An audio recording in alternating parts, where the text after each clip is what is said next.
Buenas noches, muchas gracias de estar aquí con nosotros. Eh, Hoy yo tengo el grandísimo honor de presentar a un poeta, un gran poeta cubano, a un gran hombre, a un gran ser humano, que tengo también la suerte de ser amiga de él desde que seamos amigos desde hace muchos años. Su historia es una historia increíble. Es una historia de fuerza, de valor, de valentía, de amor, de libertad, de poesía, de escritura y de una gran sensibilidad, no solo para lo que ha sucedido en Cuba, sino también para lo que sucede en el mundo entero, relacionado también pues con otros países, por ejemplo con Venezuela, con Nicaragua, con otros países. Es un escritor que me da un enorme placer presentarlo hoy, Ernesto Díaz Rodríguez, aquí en la Maison de l'Amérique Latine, que es el lugar que recibe a tantos escritores y escritoras que han sido perseguidos en sus países, que no han tenido la posibilidad de hacer su obra dentro de su país. Es mi caso. Yo empecé a leer la primera vez, gracias, aquí en esta casa. La primera lectura que yo hice de mis poemas fue en esta casa, la Maison de l'Amérique Latine. Entonces es como mi casa, también mi casa. Yo voy a aprovechar esta oportunidad porque además Ernesto Díaz ha venido invitado por el Pen Club para presentar esta antología que ven que ya se hizo la presentación de varios poetas latinoamericanos, un buen número de poetas latinoamericanos. La antología se llama Resistir en francés, y ya se presentó en el Instituto Cultural Mexicano, y es la razón por la que él vino. Y entonces también pues aprovechamos para esta noche presentar La Campana del Alba, que es uno de los libros. Él escribió toda su obra, casi toda su obra en prisión, y yo creo que es tu primer libro, ¿no? Que el primer libro que escribiste en prisión es La Campana del Alba. No, fue el segundo. El primero fue Un testimonio urgente. Un testimonio urgente. Y este libro es un libro, bueno, para niños, pero también para adultos, un libro de una gran belleza y de una gran fuerza también. Él va a contar incluso los momentos en que algunos poemas fueron escritos, como hay uno que, por ejemplo, como cuenta Ángel Cuadra, otro gran poeta que también pasó muchos años en la cárcel, que escribiste después de una huelga de hambre o durante una huelga de hambre. Yo les voy a leer un fragmento, una breve semblanza sobre el autor para los que no tengan conocimiento de su biografía. Hay también un video muy importante que para que ustedes empapen más de él, donde lo entrevista la escritora y poeta cubana Yanisette Rivero, a través de un programa que ella tiene en YouTube y en Facebook, que se llama Voces de Cuba, y recientemente lo entrevistó. Creo que son 2 horas de entrevista donde él cuenta toda su vida y toda su pasión literaria, pero su pasión libertaria también, ¿no? Ernesto Díaz Rodríguez nació en Cojímar. Cojímar es un pueblo de pescadores, pequeño pueblo de pescadores en la costa norte de Cuba. El 11 de noviembre de 1939 estudió mecánica automotriz en la Escuela de Artes y Oficios de La Habana. Por enfrentarse a la dictadura comunista de Cuba fue condenado a 40 años de cárcel. Durante su largo encierro se destacó por su labor literaria y su lucha en defensa de los derechos humanos.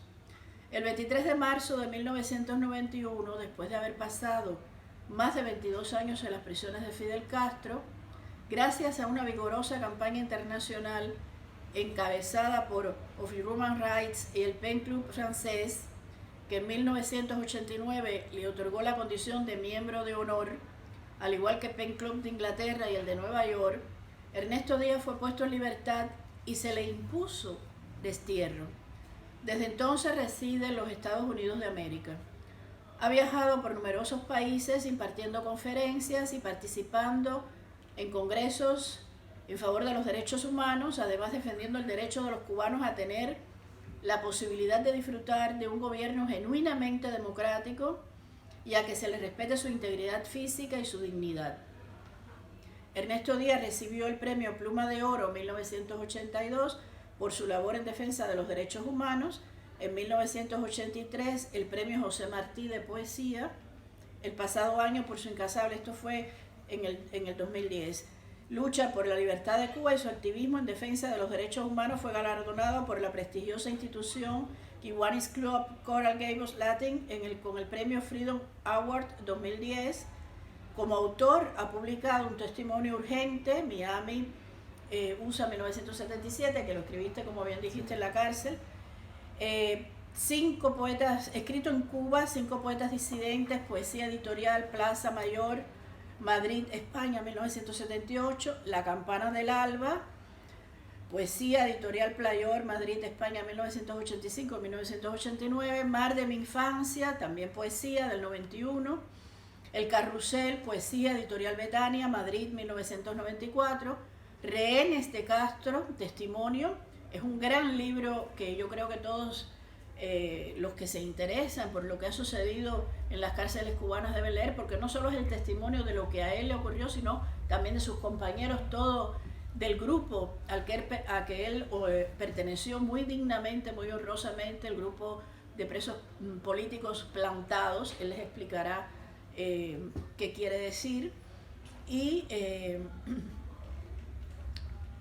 después aquí, en esta antología que yo publiqué con Gallimard y con Reporteros Sin Fronteras y con la FNAC, se hizo una versión en español y en francés de poetas censurados en Cuba, y él es uno de esos poetas. Y Piedra por Piedra, poesía, Bloomington, Indiana, USA 2008, y a Contraviento, que tiene un prólogo que él me dio la gran oportunidad de escribir para su libro. Yo tengo este libro desde hace muchos años, que se editó en Madrid cuando todavía estabas en la cárcel. Sí. Un libro que incluso tiene tu caligrafía, tiene una foto tuya de cuando estabas en la cárcel, tiene una dedicatoria con tu firma. Miren esta joya de libro, que la historia de este libro, según me han contado, ya tú me dirás si es así o no, es que tú escribías, claro, dentro de la cárcel, ya nos vas a explicar ahora cómo lo hacías. Después este libro se logró publicar fuera, y era también de esta talla para que pudiera entrar en Cuba, ¿no? A ver, explícanos un poco más. Bueno, es una historia muy larga de contar, pero voy a tratar de centrarme para que ustedes puedan tener una idea aproximada no solamente de mi labor como escritor, como poeta, sino también las experiencias vividas en el presidio político de Cuba, donde permanecí por negarme a aceptar los caprichos del régimen autoritario que imperaba y que impera todavía en mi país. Más de 22 años encarcelado. Durante esos 22 años, por negarme a aceptar el uniforme de los presos comunes, porque yo no era un preso común, yo era un preso político plantado, que es aquel que, además de no aceptar el uniforme de los presos comunes, mantiene su dignidad, mantiene su estoicismo, mantiene sus principios inalterables, y eso, por supuesto, en un sistema como el que padecemos nosotros los cubanos, tiene un precio a pagar, un alto precio a pagar. Comencé a escribir como un desafío más al régimen comunista de Cuba. Mi primera condena fue de 15 años de privación de libertad, pero 4 o 5 años más tarde se me llevó nuevamente a los tribunales, se me acusó de querer derrocar al régimen castrista desde dentro de mi celda y se me impuso una condena adicional de 25 años de privación de libertad. Son casos curiosos que solamente se dan en estos sistemas autoritarios, en estos sistemas represivos.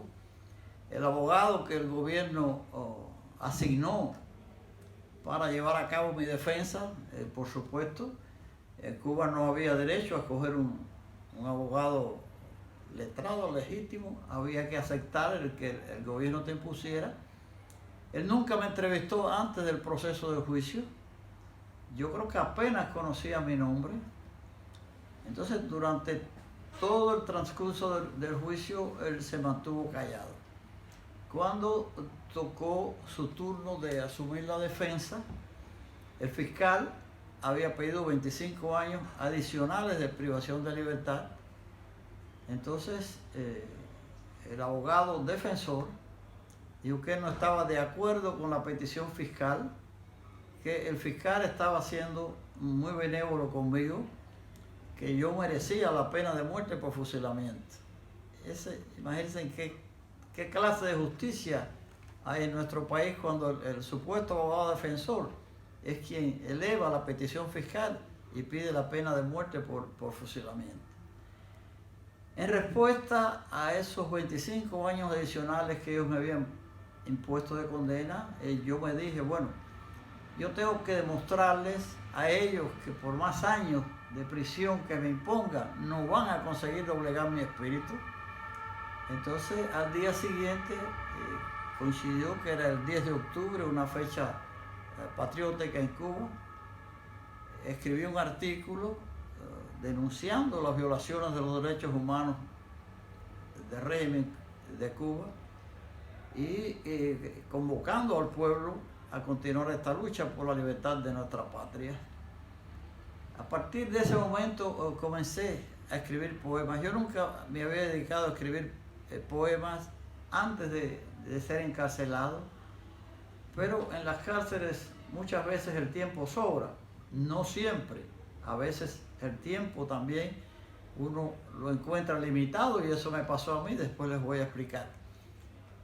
Empecé a escribir poesía como esos juegos de al azar, por hacer algo, por consumir mi tiempo.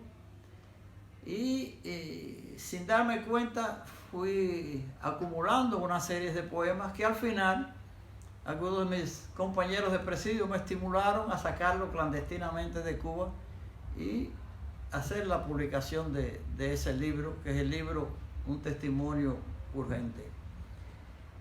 Publiqué el libro en los Estados Unidos e inmediatamente me llevaron otra vez para el Departamento de Seguridad del Estado. Me amenazaron de que me iban a condenar a 20 años más de condena por haber publicado un libro fuera de Cuba sin la autorización de ellos, algo completamente risible. Yo le dije, bueno, esos poemas son míos, los escribí yo y yo no tengo que pedirle permiso a ustedes para nada. Bueno, pues te vamos a condenar a 20 años más de prisión. Le dije, bueno, pues eso me causa una tremenda alegría porque ya con los 40 años de sanción que ustedes me han impuesto y las condiciones en este presidio, la brutalidad represiva de ellos, la vida no me alcanza para pagar esos 40 años, entonces no les voy a pagar nada de esta condena adicional de 20 años, sin embargo, va a servir para motivar a la gente a que se interesen por qué ustedes han condenado a un poeta a 20 años de prisión por escribir poesía. Entonces el oficial que me interrogaba le dije, bueno, me van a condenar entonces a 20 años adicionales por escribir poesía. Y dice, bueno, es que tus poemas difaman de la revolución. Le dije, no, mis poemas no difaman de la revolución. Mis poemas denuncian las cosas malas que ustedes han hecho a nuestro pueblo. Pero además, condenarme por escribir poesía sería como condenar a un jardinero por sembrar rosas. Entonces me dice el oficial, sí, pero es que tus poemas difaman, me repite de la revolución. Dije, bueno, pero es que las rosas también tienen espinas. Decido escribir este poemario de La Campana del Alba, porque yo me sentía muy motivado por mis hijos, y no solamente por mis hijos, por todos los niños. Yo he sido un amante apasionado de los niños en muchas ocasiones, y en parte cuando me dediqué a escribir ese poemario, yo también me sentía niño en ese momento. Las imágenes, jugabas con ellos, saltaba, hacía travesuras. Coincidió que yo empecé a escribir este libro durante una prolongada huelga de hambre. Y fue tan prolongada la huelga de hambre que me dio tiempo a terminar el poemario de La Campana del Alba. Logré sacarlo clandestino por esas artimañas que el prisionero inventa. Me encontraba por esa época completamente incomunicado. Durante 7 años, no solamente a mí, a muchos otros del grupo de los prisioneros políticos plantados, nos encerraron en calabozos de tortura, calabozos muy pequeños que yo recostaba la espalda en una de las paredes de la celda y levantaba las piernas en la pared de enfrente. Habían tapiado las rejas con barrotes, con planchas de metal, para que nosotros tuviésemos una rigurosa incomunicación. Y en esas condiciones estuvimos 7 años desnudos. No se nos permitía utilizar ropa, sencillamente el calzoncillo, porque todos los supuestos derechos que teníamos como prisioneros, ellos nos los habían cancelado por no aceptar el uniforme de los presos comunes y por no renunciar a nuestros principios, no acatar la voluntad caprichosa de sus medidas disciplinarias. Y ellos condicionaron que durante nosotros mantuviésemos esa actitud. No teníamos derecho a recibir visitas de nuestros familiares, no teníamos derecho a recibir ni enviar correspondencia, y lo que es más cruel aún, no teníamos derecho a recibir ningún tipo de asistencia médica, ni una simple aspirina. Hubo compañeros que tuvieron cólicos nefríticos y pasaron el dolor tirado en el piso de la celda porque no los autorizaban a recibir asistencia médica.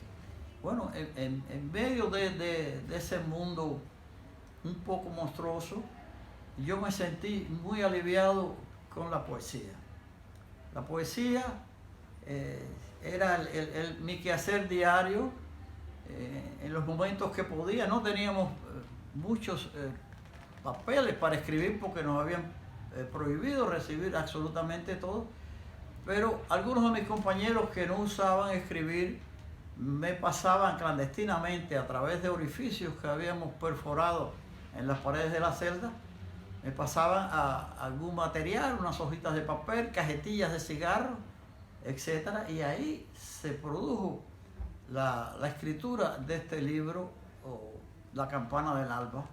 Les decía que motivado por mis hijos también, porque cuando yo fui arrestado en Cuba, el mayor de mis hijos tenía 5 años, el mediano tenía 1 año y medio y el más pequeño solo 6 meses de nacido.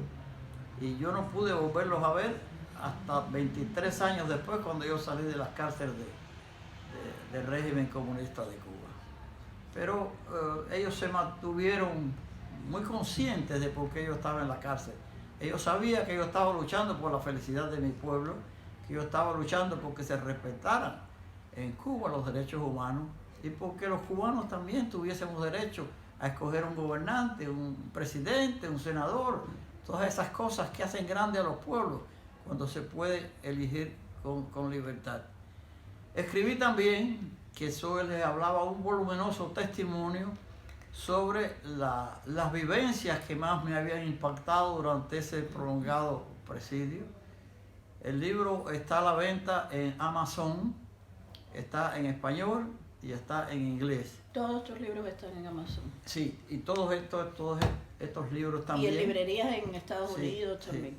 El testimonio sobre el presidio político lo escribí y bajo el título de Rehenes de Castro, porque en realidad no solamente nosotros los prisioneros políticos éramos rehenes.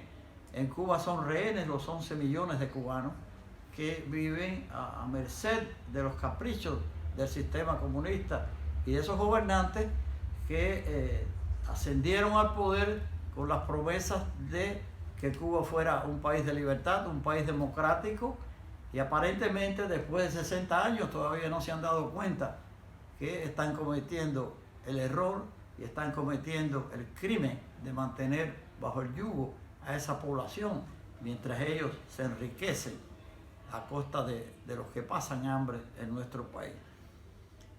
Antes de continuar, quiero decirles, porque pronto tal vez van a tener la oportunidad, inspirado en el testimonio de varios de mis compañeros, parte de las experiencias que yo narré en ese libro han sido tomadas ahora en la actualidad, y se está trabajando en la filmación de un largometraje, una película, que va a salir a la luz pública bajo el nombre de Plantados, que es el nombre que regularmente se le daba a los presos políticos que se mantenían dignamente sin aceptar los planes del régimen de Cuba.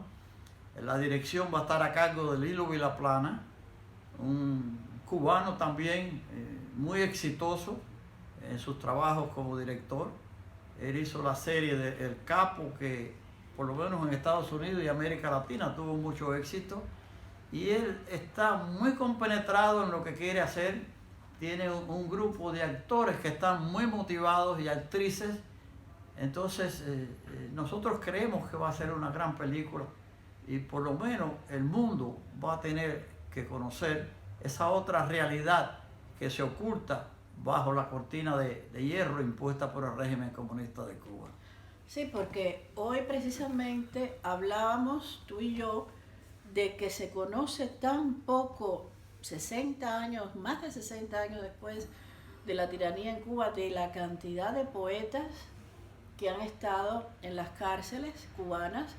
Se conocen poetas incluso de otros lugares de América Latina, de El Salvador, por ejemplo. Roque Dalton es un poeta, Jaime Suárez Quema, y también de poetas de los que se habla, que estuvieron incluso, que eran guerrilleros, que lucharon por la libertad. Se habla mucho de ellos, de otros también, y sin embargo de los poetas, tantos poetas cubanos que han estado en las cárceles, pues es penoso que se les ignore o se olvide sencillamente. El otro día, hablando de olvidos, en la presentación de la antología, yo quiero pensar que fue un olvido, pues se habló de algunos poetas latinoamericanos, se mencionó incluso a Simón Bolívar, que no es el caso, y se olvidó a un gran poeta cubano, universal, latinoamericano,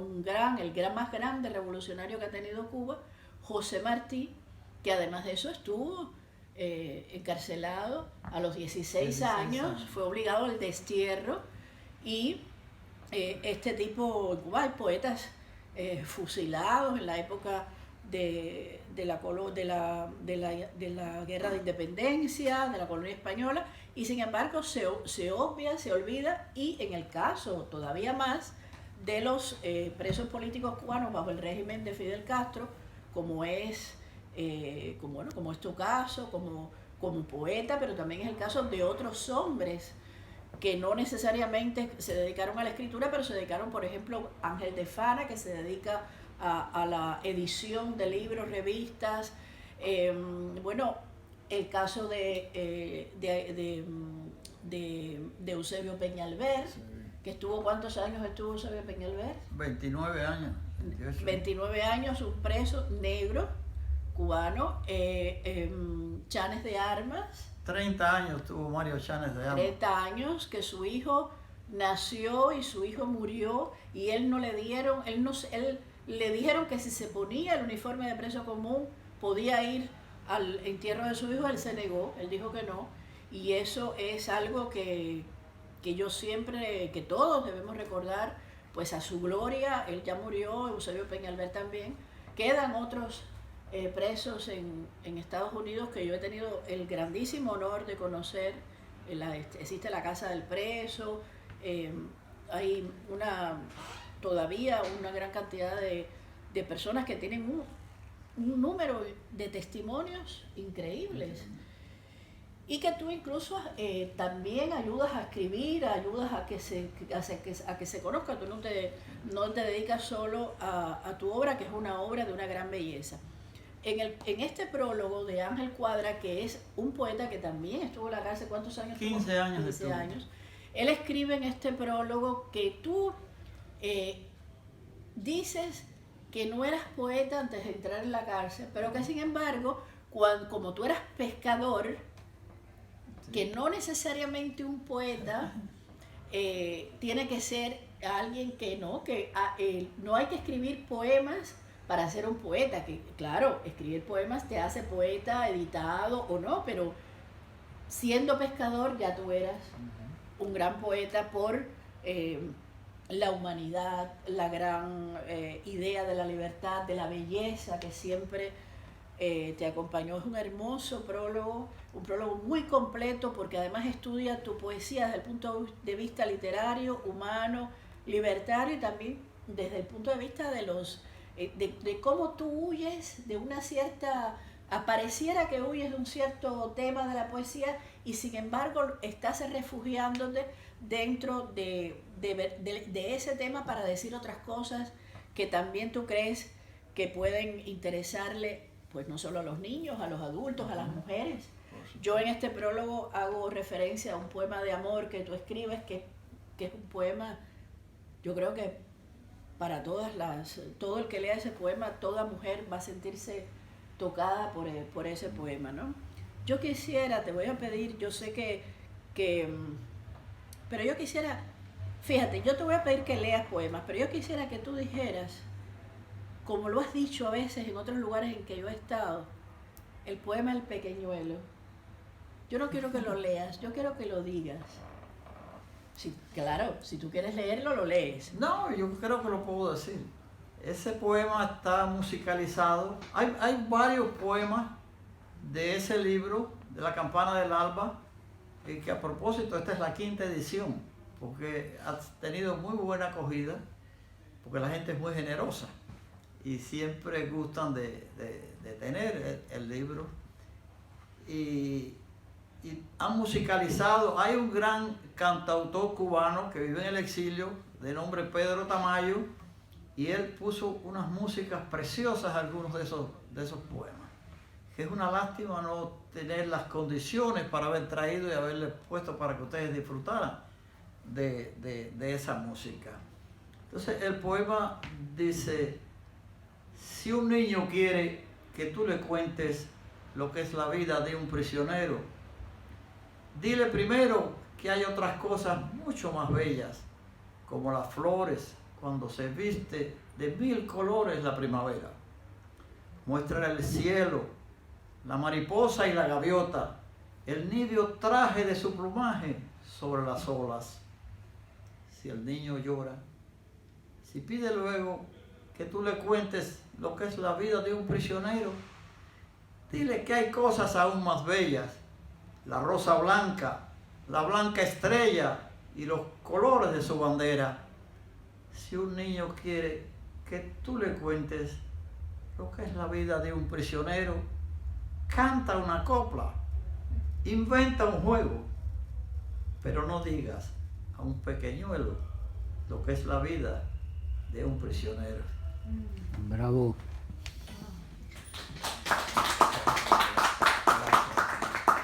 Amé ese poema siempre, cuando te lo oigo me saca lágrimas. Hay un poema que a algunos de mis amigos les gusta mucho, entre ellos a Lilo Vilaplana, el director de la película que estamos trabajando, y que lleva por título El Soldadito. Todos estos son, ya les expliqué con anterioridad que para escribir este libro yo tuve que reconvertirme en niño nuevamente y pensar como ellos y inventar cosas como ellos, imágenes, bueno, en fin. Y este poema dice: Padre, verás que una noche cuando se duerma mi madre, mis soldaditos de plomo irán conmigo a buscarte. Ronda de música herida es la ronda de la cárcel, ronda de sal y de olvido, ronda de niños sin parques. Y entonces, que no se enoje el Dios de los roquedales cuando 1000 flechas de lirio a sus soldados les lance. Ronda de fiesta tendrás cuando despierte mi madre. Ronda de luz cuando encienda el alba sus azabaches. Y los empuje a los montes para que el frío les clave en sus gargantas de lodo sus afilados puñales. Padre, no, ronda de dicha será cuando con besos te enjuague las cicatrices del grillo y las cenizas del hambre. Padre, verás que una noche cuando se duerma mi madre, mis soldaditos de plomo irán conmigo a buscarte. Muy bello poema. Yo quería preguntarte, ¿fue el poema El Pequeñuelo el que escribiste en medio de alucinaciones cuando estabas en el día 100 y pico de una huelga de hambre, que ya estabas vomitando sangre, que estabas en un muy mal estado? Y Ángel Cuadra cuenta, dice, de una manera muy impresionante, tal como fue, porque además este prólogo de Ángel Cuadra fue escrito también en la cárcel. Sí, el prólogo lo escribió Ángel en la cárcel. Está firmado en la cárcel de Boniato en el otoño de 1981.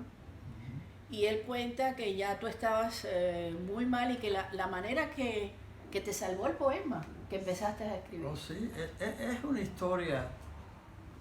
Yo estaba, bueno, yo no quisiera ni decirle cuánto tiempo estuvo en huelga de hambre porque parece una cosa de fantasía del otro mundo. Claro, logré sobrevivir tanto tiempo junto a otros 5 compañeros porque cuando estábamos ya prácticamente en estado de coma nos ponían algunos sueros.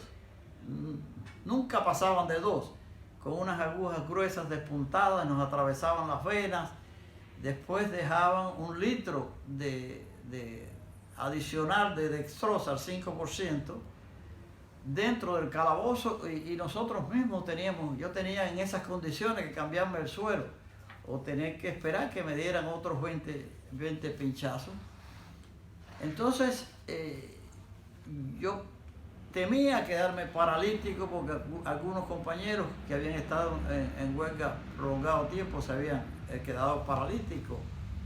Yo por esa época llevaba casi 100 días ya, 98 días en huelga de hambre, una huelga que en total se extendió durante 5 meses, tirado en un camastro de piedra ahí. Por la madrugada me despertaba, me habían 4 o 5 cucarachas grandísimas comiéndome los labios, la cantidad de mosquitos, porque ellos son hábiles para la perversidad y hacían criaderos debajo de las ventanas de los calabozos de agua para hacer criaderos y la frente la tenía como si fuera un papel de lija gruesa, así. Entonces